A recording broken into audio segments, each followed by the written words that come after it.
First week of spring training, pitchers and catchers, and everybody's talking about Carlos Rodon. He knows that all eyes were on him. Even if they did sign someone big, that there would be a bunch of eyes on him just because of how bad his 2023 was.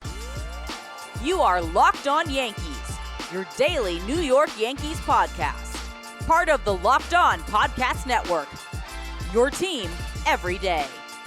Welcome to Locked On Yankees, which is part of the Locked On Podcast Network, your team every day. Thank you for making us your first listen every day. I'm Stacey Gotsoulias. Today's episode is brought to you by FanDuel. Make every moment more. New customers join today and you'll get $150 in bonus bets if your first bet of $5 or more wins. Just visit FanDuel.com/lockedon to get started. With me as always is my producer, Steve Granado. Steve, happy Monday.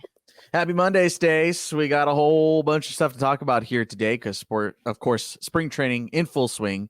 Position players report today. So there's a whole bunch of things going on. We have to catch up on some stuff from last week because we were so busy with everything that had come out. Rob Manfred not returning after his tenure is up in 2029. We got to talk about that. Gerrit Cole had a press conference a couple of days ago where he talked about a myriad of things. We were going to get to that as well. Stacey, first, the talk over the weekend here has been Carlos Rodon. First week of spring training, pitchers and catchers, and everybody's talking about Carlos Rodon. And it's for good things. Many people, Matt Blake, Nestor Cortez, multiple reporters are all saying that Carlos Rodon kind of has a different vibe to him here as he enters spring training. He reported all the way back in the first week of January. And the talk of it has been the numbers are looking better. He's physically looking a little bit better. So all in all, good start to spring training for Carlos Rodon. Yeah, I mean, he needed that. And he knows he needed that. He knows that all eyes were on him. And it almost feels like even if they did sign someone big, that there would be a bunch of eyes on him just because of how bad his 2023 was. And people would want to see how he rebounds in 2024 and how he shows up to camp and what he does. And he also shaved off the mustache too, as well. So yeah. Looks pretty different because of that. That's a drastic change, which is a bummer. I did like the stash. I'm gonna be frank. I did like his stash. Maybe, I don't know. Maybe the stash works for Nestor, but doesn't work for Rodon. So maybe I don't know. Maybe we'll see. There was an article in the Athletic, Stace. Chris Kirshner wrote about Carlos Rodon, with a bunch of quotes from people, and obviously, kind of saga that he's had here over the last year plus. Interesting in here, Stacey. I'm going to go ahead and throw some numbers at you.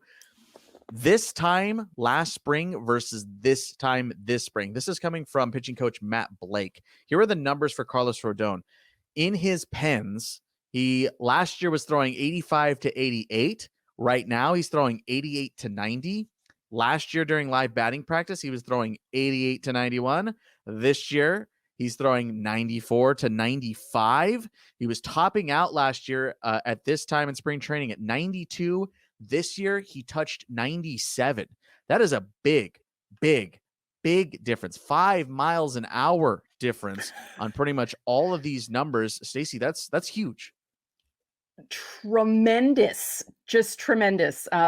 Makes me feel a lot better about what we're possibly going to see from Rodon this season. Yeah, it's a better start. Look, he hasn't pitched in a game yet. There haven't even been games yet. Right. But at this stage, for him to come in a step ahead of where he was, like those are numbers you're looking at that he's finishing at, right? Mm-hmm. Like you're looking for him to be topping 97, 98. But for him to be there already in mid-February is a good sign, especially when you're considering the injuries he went through last year, that he's already pushing towards game speed before spring training games even start. Like we're looking for good signs here, because whether you like him or hate him from a year ago is your own prerogative, but it doesn't change the fact that he goes out there every 5 days. Right. So if you call yourself a Yankees fan, you can be mad at him all you want. but you also better root for him because he's going to take the ball every 5 days, and he's going to take the ball in game 2 of the ALDS. So you better like him now, because you have really no other choice. Right. Yeah. All good things happening. He's throwing harder. He looks better. The fact that he reported so early and wanted to get this started early are all good signs. And, again, that he was extremely unhappy with how last year. You don't want to sign a big contract with the New York Yankees and have the kind of 2023 that he had.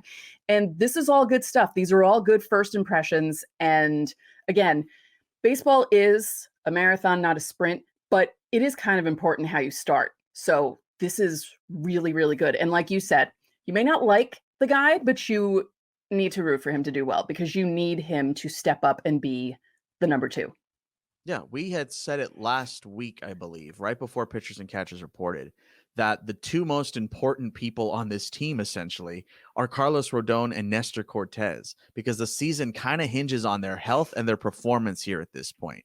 Obviously, a lot of things contribute to a team. It all could fall apart in many ways, but 2 of the biggest things that we're watching for this season are the health and performance of those 2 guys.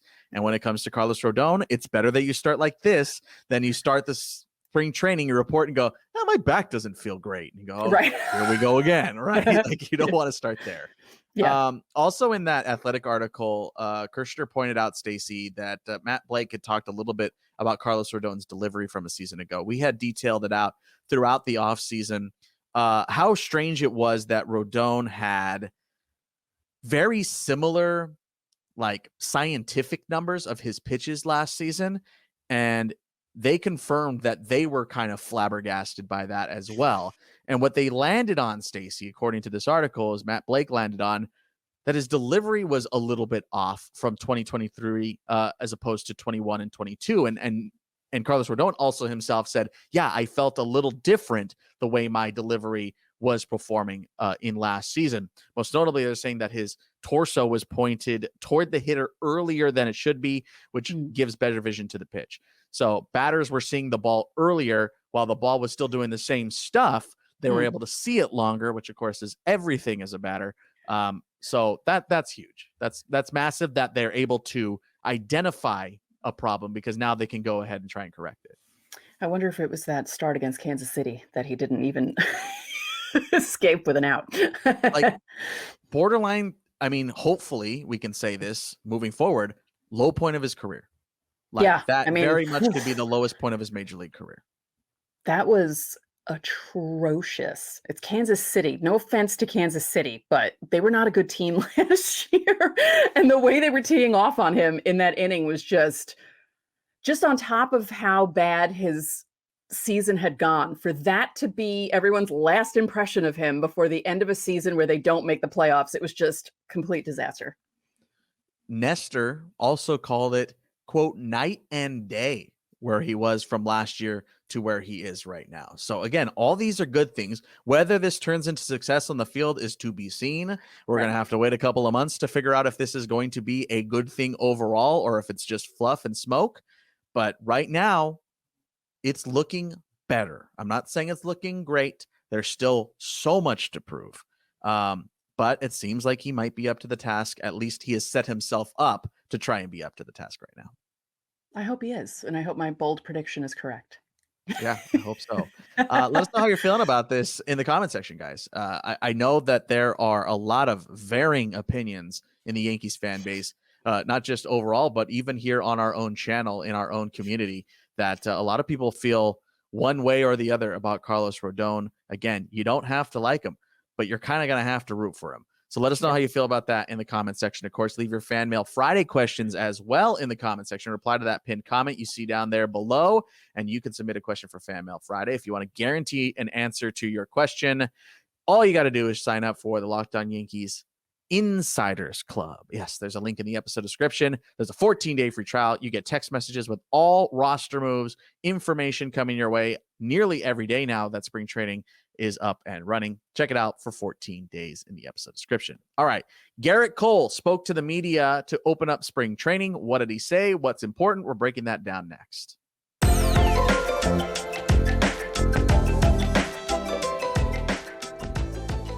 Get buckets with your first bet on FanDuel, America's #1 sports book, because right now new customers get $150 in bonus bets with any winning $5 bet. That's $150 if your bet wins. Bet on all your favorite NBA players and teams with quick bets, live same-game parlays, exclusive props, and more. And by the way, in those parlays, you can bet on someone to score 10, 20, or even 30 points in a game. The Knicks and the Nets are both returning to action on Thursday night. They're both on the road, and they're both slight underdogs. The Knicks to the Sixers, the Nets to the Toronto Raptors. And because we're a baseball podcast, your 2024 Yankees are the favorite to win the American League East. And Aaron Judge is leading the regular season home run leaderboard just ahead of Matt Olson of the Braves. So visit FanDuel.com/lockedon and shoot your shot. FanDuel, official sportsbook partner of the NBA.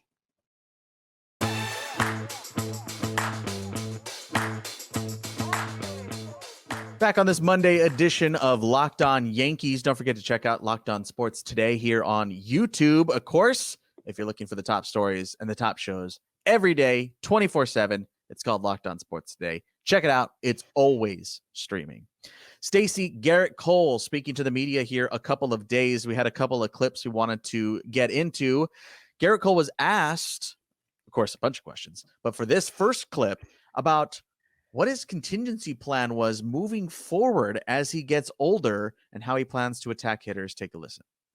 Hard for me to predict. The mindset and the preparation, over the last 10 years has been to maintain as much of that for as long of it as I can. Now, it's not like I don't have a contingency plan. I mean, I think the demands of the game now show you how important it is to still kind of be creative, to still, continue to fine-tune other pitches. I've won a lot of games being creative, and I've pitched out of a lot of jams with not my number one weapon. So, that aspect of pitching is also on the forefront of my mind, so that regardless if the stuff holds or if the stuff starts to dip, I still have options.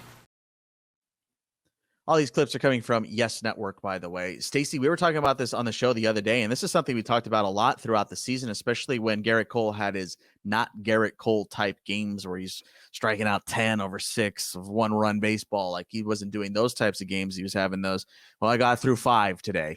Having that, like, I can still succeed right now when I don't have my best stuff. And I said it all the time last season. That's what makes an ace. That's what makes Gerrit Cole. But we were talking about this just the other day on the show, weirdly enough. Is he going to be one of those longevity guys moving forward? Yeah. And it was interesting because the question was asked by, I believe, Bob Clappish. And he said, do you envision yourself like a Nolan Ryan type where you're still going to have the velocity into your 40s, or maybe you're going to become, first he said Jamie Moyer, and he said, well, maybe not Jamie Moyer, but when your velocity goes down a bit. Yeah, maybe not 55. Yeah, and maybe not throwing like 85, but it was just kind of funny that he used those two examples. I feel like, you can look to Justin Verlander. I mean, he's still pitching. He's 40, and they pitched together in Houston. And, if he just looks at what Verlander has done with all those innings on his arm, and he's still pitching pretty well. So I think Cole will last, like he said, because he can't predict the future. He doesn't know how he's going to be. But like I joked the other day on the show, I would love for him to become a right-handed Andy Pettitte, because he is starting to throw a cutter, which we're going to discuss in a little bit. But I think it's kind of cool that he's adding another pitch to his repertoire to help him out with that stuff. Yeah, I think what I really learned while watching this whole press conference, which is on YouTube, by the way, if you want to go check it out. Yes Network does a great job with uploading a bunch of stuff. So if you don't have Yes Network or whatever, their YouTube channel is pretty good. Regardless, what I learned about this, and it's not something I didn't already know, but it's something that you see in a lot of catchers, something you see in a lot of managers, which obviously go hand in hand on many occasions, but you see out of aces, leaders of staffs. He's really damn smart. Yeah. Gerrit Cole is just a very smart pitcher. He obviously has the physical attributes to back it up, but he's just really smart in how he attacks the game. And it's something that I admire so much.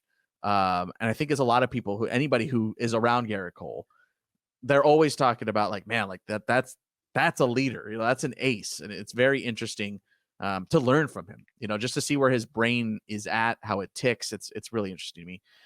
Stacey mentioned the cutter, which he talked about to Meredith Markowitz the other day on that Stoop talk we talked about, but he also brought it up again. He was asked about it again during this press conference as well.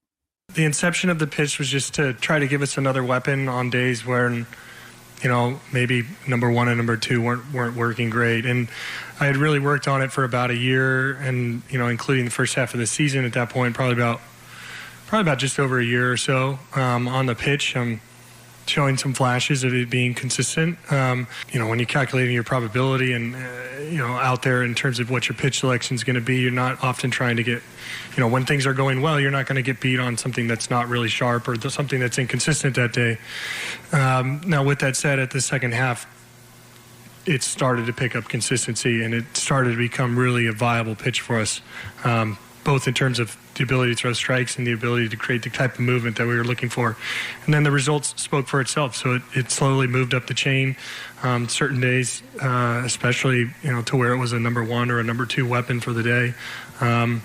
Coming into camp with it being at the same position as it was at the end of the year last year is exciting. This will probably be the first full year where I've thrown it from start to finish. So I really like that last part of that answer, Stacey, where he's already like, okay, this is a thing. It became a thing really at the end of last season where I felt comfortable enough to use it on pretty decent occasion. And now after the layoff, after the offseason, it's still in that same spot. So this is going to be a pitch Gerrit Cole is using moving forward. Like, he is feeling comfortable enough that it is in his repertoire now.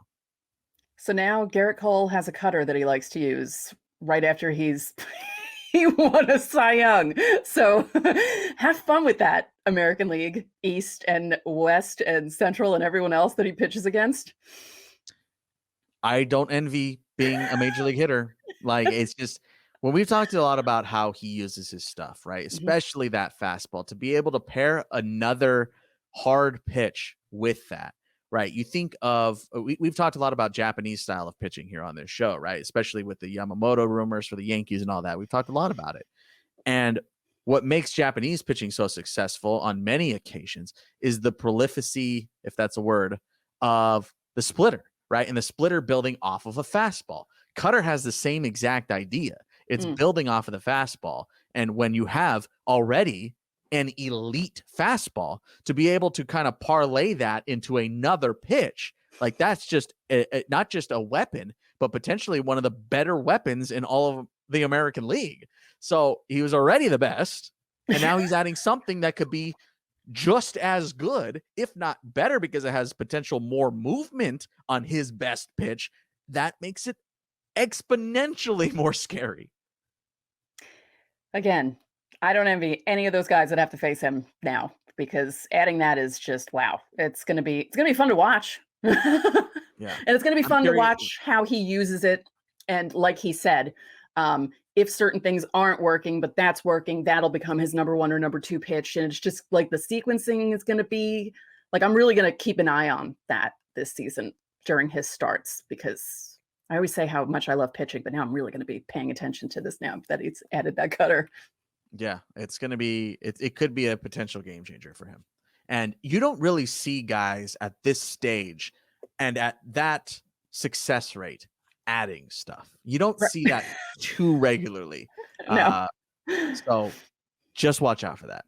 We had one more clip we wanted to take here, Stacey. He was asked about the whole analytics stuff and where he stands on it. Let's listen to that now. We want everybody to be comfortable in that situation, and I think that the more that we can communicate from both sides is going to help. It's something that, honestly, I talked with several of, Andy actually at length about, is just how ever evolving that kind of gray area on how the information gets there is. We apply the same mindset to that as we do to everything else. We're always trying to get a little bit better. Is there anything in particular that you've recommended?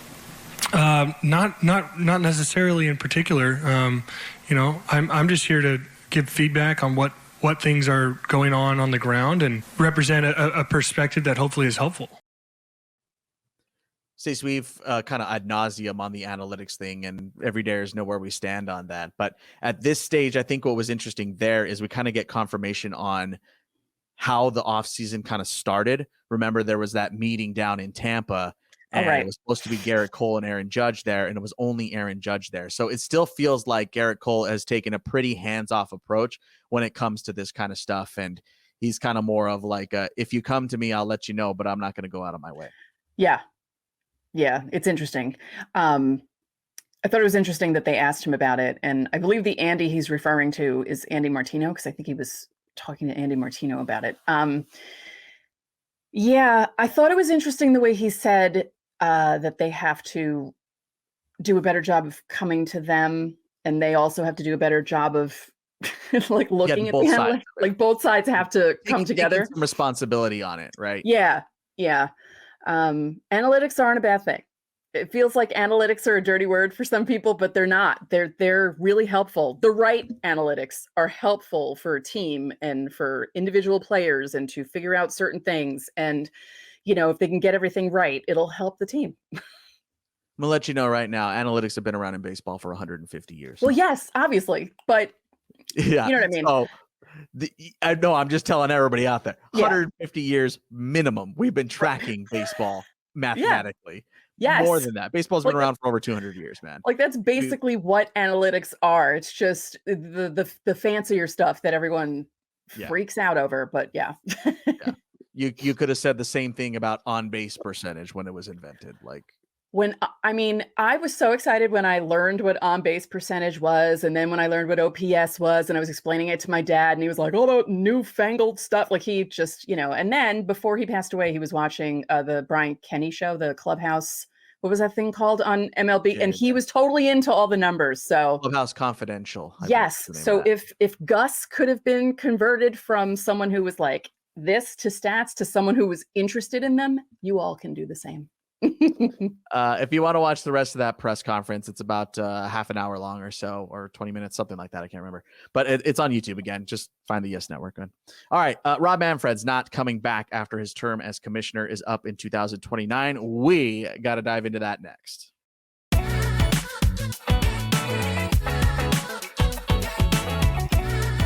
Locked On Yankees is sponsored by eBay Motors.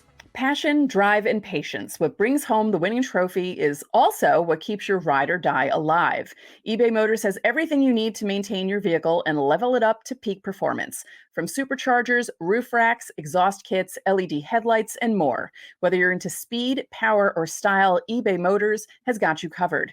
With over 122 million parts for your number one ride or die, you'll always find exactly what you're looking for. And with eBay Guaranteed Fit, your part is guaranteed to fit your ride every time or your money back.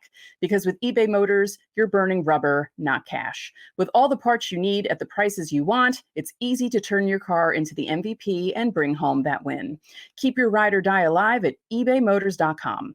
Eligible items only, exclusions apply, and eBay Guaranteed Fit is only available to U.S. customers.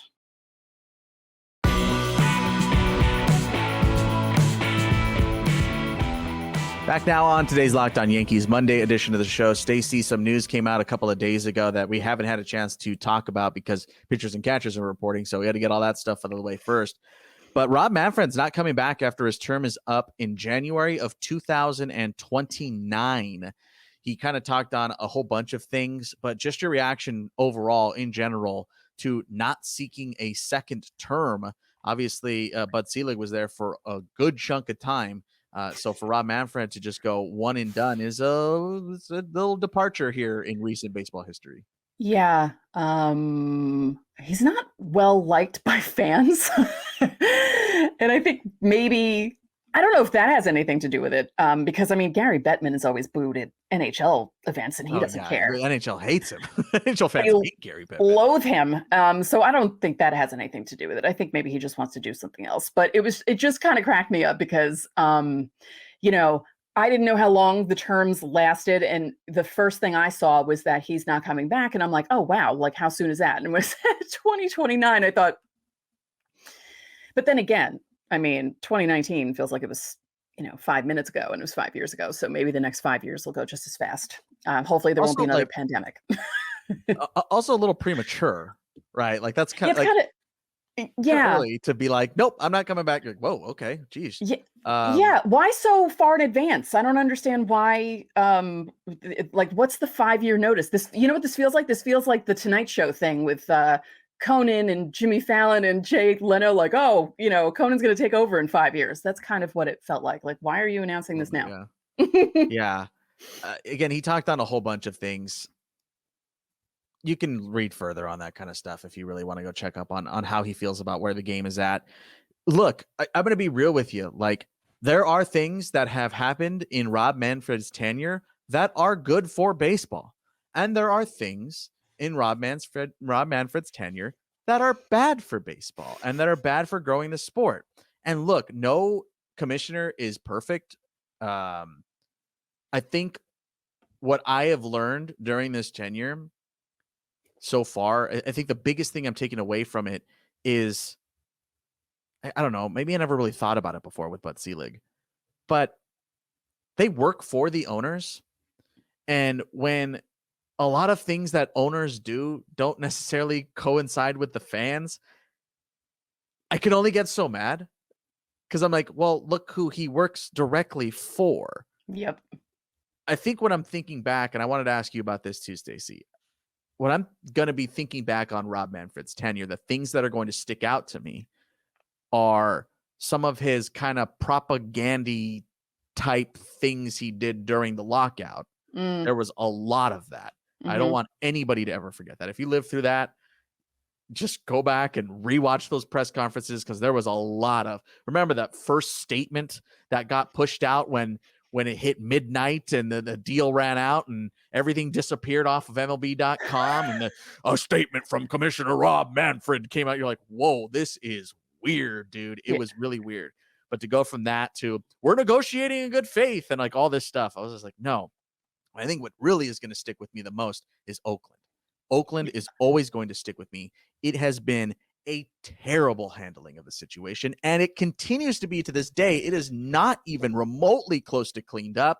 And just the way ownership in baseball for many teams has gotten really sour during his tenure, that's something I will always remember and I will never forgive, because it has not been cleaned up. Maybe he cleans it up in the next 5 years, but it's bad. It is really bad. There is a lot of bad ownership stuff in baseball right now, and I don't see it changing, and I haven't really seen him go in that direction to try and make that kind of change either. Yeah, no, not at all. The Oakland thing is an unmitigated disaster right now. I mean, the fact that the Las Vegas mayor is basically like, don't come here. Like, it's a mess. Yeah. But like you said, the commissioner really does kind of just work for the owners, and the lockout was a disaster. Like that whole, the posturing and everything else about it. And then just I mean, I get it because you're on one side, the players on the other, and it's almost like an arbitration kind of a thing. Like, when the guy goes into arbitration and the team has to almost cut him down so he doesn't get a lot of money. It's kind of the same thing with the lockout, where the owners were like, oh, the players are doing this. And the players are like, but I was on the player side, obviously. And I just felt like there was something, that didn't sit right with me. So I feel like that's something that we'll remember him for. Some of the changes that they brought to baseball while he was here, like you said, have worked well for the game. But that was just, Yeah. When you're thinking about it, what do you think is going to be, aside from those, is there anything else that you think is really going to stick out to you? Like for Bud Selig, I feel like every time you talk about Bud Selig, there's like two things that come up. It's steroids, and then it's All-Star game, right? It's the All-Star game of it all. Like that's what everyone wants to bring up. So like, that's why when I get asked, I think I'm going to be like, dude, Oakland. Yeah. Oakland and the lockout. That's going to be the things that stick out. Was there anything else for you? No, I think those two were the biggest. Yeah, I would agree with you on that. So far. So far we have 5 years left. So who knows? But yeah, Selig with the All-Star game. I watched that All-Star game. I stayed up and watched it. And yeah.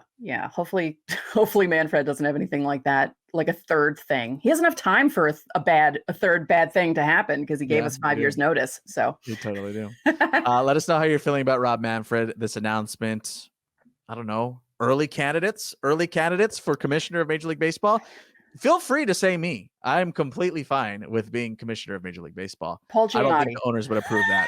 Owners would not be very happy with that. Let's get Paul Giamatti to do it, but he's too busy with his acting career, so he can't follow his father's legacy. There you go. Let us know in the comments section. Stacey, what do we got coming up here this week on Locked On Yankees? Oh, so we've discussed this a few times, but we're going to talk about Austin Wells' chances of making the opening day roster, because some things are happening already with him. So that's pretty interesting. Yeah, we'll be getting over that here at some point this week, and of course covering everything spring training, so hit subscribe. And that's going to do it for today's episode of Locked On Yankees. I'm Steve Granado. And I'm Stacey Gotsulias. We will see you tomorrow.